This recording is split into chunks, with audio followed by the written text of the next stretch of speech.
Sir నమస్తే అండి. ఏం చేస్తుంటారు? నేను ప్రస్తుతానికి వ్యాపారం మానేసి ఫ్రీగా ఉన్నానండి. ఇప్పుడు ప్రస్తుతానికి ఏ వ్యాపారం లేదు. అది సంగతి. ఓకే సార్, ఇప్పుడు కూటమి ప్రభుత్వం అధికారంలోకి వచ్చింది. 2 years కంప్లీట్ అయిపోయింది. అసలు ఎలా ఉందంటారు? ఈ కూటమి ప్రభుత్వం వచ్చిన తర్వాత పరిపాలన ఎలా ఉంది, అభివృద్ధి ఎలా ఉంది, సంక్షేమం ఎలా ఉందంటారు?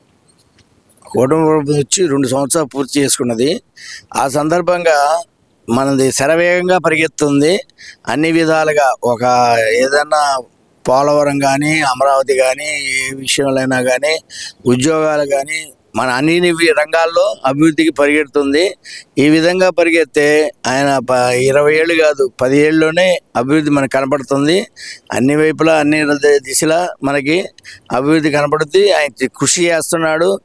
ఆయన వల్లే అది కుటుంబం ఎట్లాగే నడిస్తే ఆ కుటుంబం ఏ విధంగా ఉంటుందో ఆయన ఈ పార్టీకి అధినేతగా నిలబడి ఈ గవర్నమెంట్ని నడిపేయడం, అన్నిటికీ అందరికీ ఆదర్శంగా నిలబడి మనకి ఎవరికి ఏం చెప్పాలా, ఎవరేం చెయ్యాలా. ఇవాళ నేను ఒకటి చూశాను. ఆయన పెన్షన్ ఇవ్వడానికి ఒక ఇంటికి వెళ్తే దీనావస్థ వికలాంగురాలు, ఆమె ఎంతో రిస్క్ తీసుకొని ఉంది, ఎంతో బాధపడుతున్నా ఆమెను ఓదార్చి వాళ్ళ కుటుంబానికి ఆశ నిలబడతాను హామీ ఇచ్చాడు. ఇలా ఎన్నో విధాలుగా, ఎన్నో రకాలుగా కూడా ఆయన చాలా రకాలుగా సహకరిస్తున్నాడు. మన ఆంధ్రప్రదేశ్ అభివృద్ధి, మనకి 2 రాష్ట్రాలు ఉన్నట్టు ఇంకా బాగుండేది, కానీ విభజించి జరిగిపోయింది కాబట్టి దాన్ని కొంత లాక్కొచ్చిందా ఈ మధ్యలో అంతరాయం కలిగింది. ఇప్పుడు మళ్ళీ పునర్వైభవం కలిగేట్టుగా అన్ని విధాలుగా, ఒక తిరుపతి కాదు, ఒక గుడి కాదు, కనకదుర్గమ్మ గుడి కానీ, ఏదైనా కానీ అన్ని రంగాల్లో అభివృద్ధి చెందుతుందని నేను ఆశిస్తున్నాను. సార్, ఇక్కడ ప్రధానంగా చూసుకుంటే రాష్ట్రంలో అభివృద్ధి లేదు, సంక్షేమం లేదు, మొత్తం సంక్షోభం మాత్రమే ఉంది అని చెప్పి ప్రతిపక్ష పార్టీలు విమర్శలు. వాటిని ఎలా చూడాలంటారు? మరి ఇప్పుడు ఎవరైనా వాళ్ళు అనేవాళ్ళు ఉంటారు, తినేవాళ్ళు ఉంటారండి. విమర్శలు అనేది ఎప్పుడైనా ఉంటుంది. ఇప్పుడు పార్లమెంట్లో కానీ, అసెంబ్లీలో కానీ ప్రతిపక్షం లేకుండా ఏది జరగదుగా. ఆ ప్రతిపక్షం ఉంటుంది, వాళ్ళు వాయిస్ వాళ్ళు వినిపిస్తారు. ఇంకా మనకి చాలా నయం. తెలంగాణలో అయితే రోజుకు ఒక రకంగా దీని గురించి రేవంత్ రెడ్డి కానీ, మన ఈ నిన్న చూడండి ఆయన పొన్నం ప్రభాకర్ కానీ, వాళ్ళు కానీ చాలా విమర్శలకి, హరీష్ రావు, కేటీఆర్ ఎన్ని రకాలుగా విమర్శలు ఎదుర్కొన్నారు. ఇంకా మనకు కొంతవరకు మనకి అభివృద్ధి మీద సాగుతుంది, కానీ మిగతా విధాలుగా మనకేం కనబడట్లేదు. ఉంటారు, ఎవరొకరు విమర్శిస్తారు. దాన్ని మనం అనుకూలంగా తీసుకొని వాళ్ళని కూడా మార్చుకొని మన వైపు తిప్పుకునేట్టుగా ఆశిస్తున్నాం అనమాట. సాగుతుందంటారా? ఎందుకంటే ప్రజలకు అసలు సంక్షేమమే అందట్లేదు. రాష్ట్రంలో అసలు సంక్షోభం పోయింది, సంక్షోభమే మిగిలిపోయింది. ఆంధ్ర రాష్ట్ర వ్యాప్తంగా రెడ్ బుక్ రాజ్యాంగం రన్ అవుతుంది. ఇది ప్రధానంగా వస్తున్న ఆరోపణ. మరి మనకి ఇంట్లో 6 పిల్లలు ఉంటే 4 ఉంటారు ఒక రకంగా, 2 రకంగా ఉంటారండి. అందరూ ఉంటారు. సంక్షోభం అంటారు, సంక్షేమం అంటారు. మన పెద్దోడు ముద్దు పెట్టుకుంటే చిన్నోడు బాధపడతాడు. ఇన్ని రకాలుగా ఉంటాయి. మనకు ఉండే సమస్యలు మనకు ఉంటాయి. ఒక కుటుంబంలో సరిగ్గా లేకపోతే మన చేతి వెళ్ళి ఒక రకంగా లేవు. అలాంటప్పుడు అనేవాళ్ళు అంటారు సంక్షోభం అని. వాళ్ళే తెలుసుకుంటారు, అభివృద్ధి అర్థమవుతుంది, చూస్తారు. అంటే పిల్లోడు పుట్టంగానే పరిగెత్తాడు కదా, ముందుగా ఇంకా అభివృద్ధి కనబడుతుంది, వాళ్ళకి అర్థమవుతుంది, వాళ్ళు మారుతారని ఆశిస్తున్నారు. సరే, ఇప్పుడు ప్రధానంగా వస్తే కనుక అమరావతి కేంద్రంగా మళ్ళీ అసలుకైతే కనుక మళ్ళీ ఒక రచ్చ అయితే మొదలైంది. జగన్మోహన్ రెడ్డి గారు ఏమో మా విధానం మా విధానం, దాంతోనే మేము ఎలక్షన్లకు వెళ్తాం, మావిగన్ నచ్చిన వాళ్ళు నాకు ఓటేస్తారు, అమరావతి నచ్చిన వాళ్ళు చంద్రబాబు నాయుడు గారికి ఓటేస్తారని చెప్పి 3 సంవత్సరాల ముందుగానే ఆయన ఛాలెంజ్ అయితే చేశారు. అసలు ఎలా చూడాలంటారు దీన్ని? ఇప్పుడు మావిగాన్ అనేది కొత్తగా వచ్చినా కూడా చాలా మందికి ఇంతవరకు దాని గురించి అవగాహన లేదండి. అవగాహన రావడానికి టైం తీసుకుంటుంది.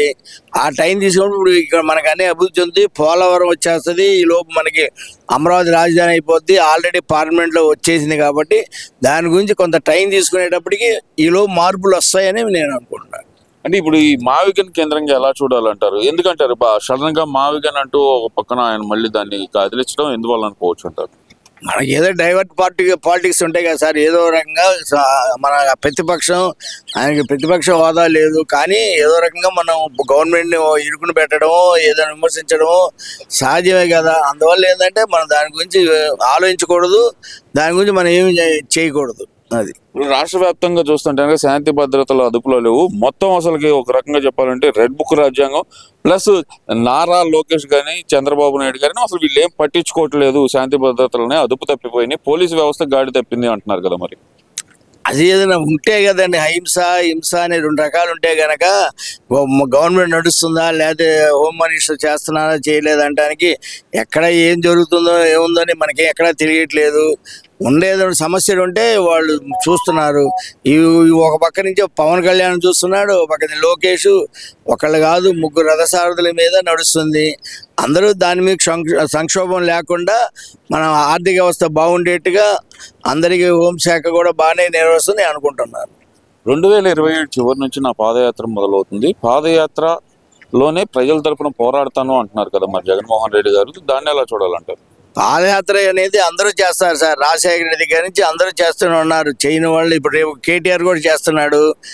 ఎవరి అభిప్రాయం వాళ్ళది, వాళ్ళ అభిప్రాయం వాళ్ళకు ఉంటుంది. వాళ్ళు చేయాలనుకుంటే వాళ్ళకి ఏదైనా మన ప్రోగ్రెస్ కనబడుద్ది, మనకి విశ్వాసం కల్పించడం కోసం, అవగాహన కోసం అని ఎవరైనా చేయడానికి ముందుకు వెళ్తున్నారు.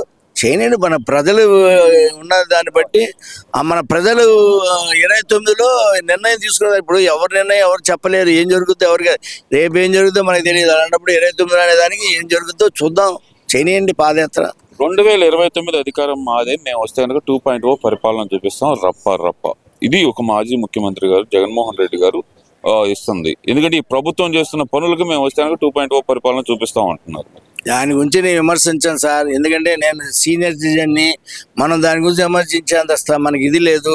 దానివల్ల ఏంటంటే ఎవరు చెప్పే వర్షంలో వాళ్ళు చెప్తారు, దానివల్ల మనం ఏం అనుకోకూడదు దాని గురించి. అది. Thank you.